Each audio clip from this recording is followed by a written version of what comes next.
Welcome to Masters of Luxury. Regarded as the Tsar of Indian couture, JJ Valaya founded his eponymous label in 1992. Known for blending royal heritage with modern design with a penchant for art decor, each piece as glamorous as the other. Let's find out what is uber luxury according to JJ.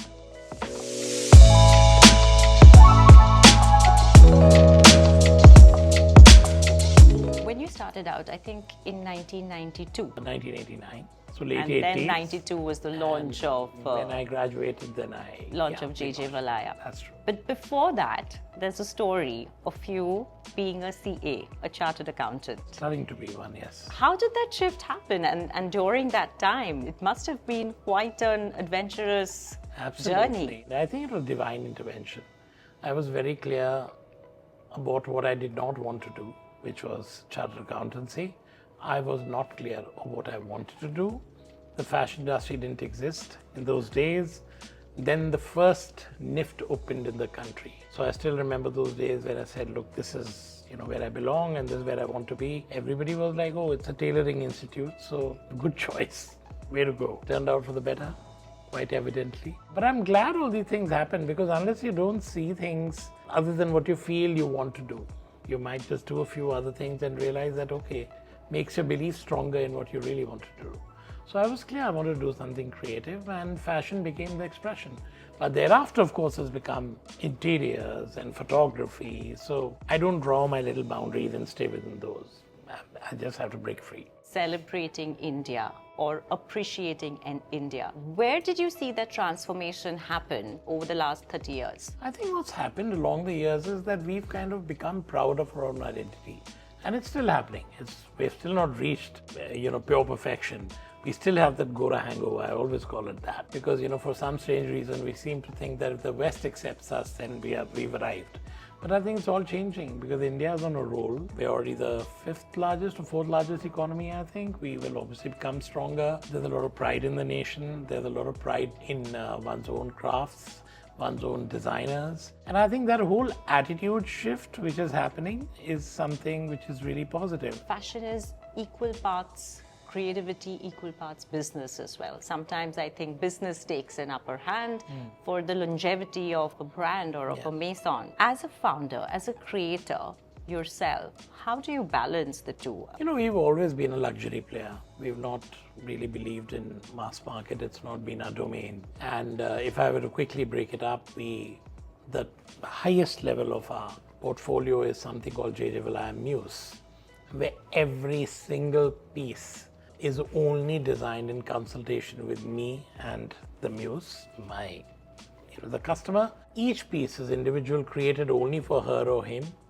It will never be created again. So edition 101, that's it. Every piece takes close to 8 to 10 months to create. And when we finally hand over that piece, all the traces, patterns, everything of that piece go with the piece.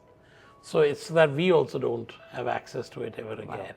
So that's where we really, really say no. If we are doing luxury, then it has to be uber, it has to be the best.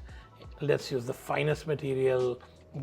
Creatively, how much can you push yourself to create something so stunning? Then we come to JJ Valaya Couture, which is, of course, the couture line.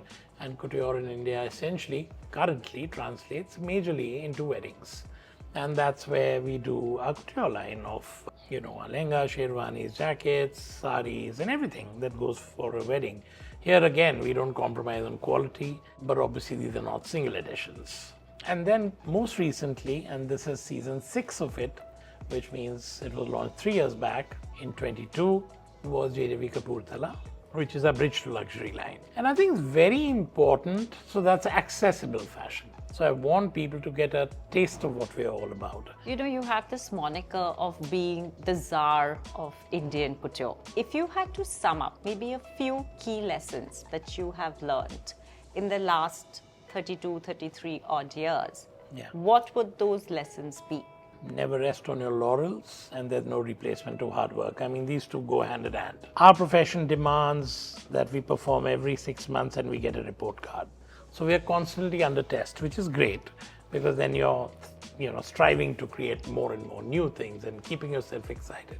So lesson number one, don't rest on laurels and just keep working hard. Number two, most important, believe in yourself and believe in your look. Don't look around. A common mistake a lot of people do is see what others are doing and then try to do something better than they're doing. That's not true. It never happens. You will have your own intrinsic look, your strengths, your weaknesses. Play on your strengths. A lot of people would love your work. A fair amount of people would hate your work. Go with the ones who love your work. That's the mandatory rule. And another one, I guess, in the end, is have fun. That's it. Don't become too serious. What will be the role of AI in couture? The million or billion or trillion dollar question. I think we're just going to get very able assistants. And that's how I look at it, frankly. I've always been a geek. I love technology. Even when technology wasn't there, I was fooling around with electronics and everything. So I kind of like this whole evolution that happens, which is unnatural. Now, when I say unnatural, natural is what God created. Unnatural is what man created, because we can kind of do our things, right? But man creates some great things sometimes. And I think this may just be quite an eye-opener if you're smart and you know how to make it work for you. The trap is, don't let them make you work for them. That's where the big challenge is always going to be. So I think if, as long as you know the strengths that it possesses, it's a very effective tool. Just like photographers have Photoshop or editors have various other softwares and programs. But if you start relying on it too much, that'll be the end of creativity as we know it. From celebrities to global icons, if there is any memory that is dear to you about dressing an individual who has stood out for you personally, who would it be? Wow, that's a tough one, because that's a long, long, long list. Right from actual kings and queens to obviously film personalities and businessmen and everything. But actually one of my fondest memories is with Shekhar Kapoor. And he had made a film called Elizabeth once upon a time. The cast was Kate Blanchett and Joseph Fiennes. Shekhar wears a lot of my clothes, so he said, look, can you dress them when they come to India for their appearances? So I worked with Kate Blanchett and Joseph Fiennes, and what surprised me was the humility in the people and the openness to experiment. So that was, I think, a very good memory. And my second recent memory, and it's a very fond one for me, is when I got to work with Ruth Carter, who has won 2 Oscars for Black Panther. Ruth and I worked together on the costumes for Angela Bassett for Black Panther 2, Wakanda Forever. And working with her and creating those masterpieces where each one was so special, and then seeing them on a Hollywood screen in that scale, and that was very special. And what does luxury mean to JJ? Various things, and I think I have most of it. I have the luxury to do what I love doing. Can you imagine anything better than that? I have the luxury of time if I need it. I have the luxury of doing whatever I really want to do, what I love doing. So whether it's clothes, interiors, photography, travel, I do have the luxury of actually enjoying it, and in some cases even making money out of it, which is great. I have the luxury of time sometimes. I'm not saying I'm overtly busy, so I have no time for myself. No, I do make the time to do the things that one should do, in life other than work. I also have the luxury of having a great team in terms of partners, my colleagues, as well as my family.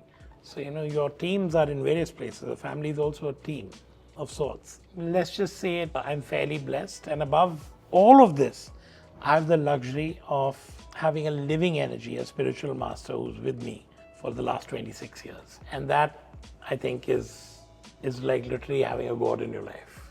That's amazing. Thank you, JJ, for your time with Rob Report India.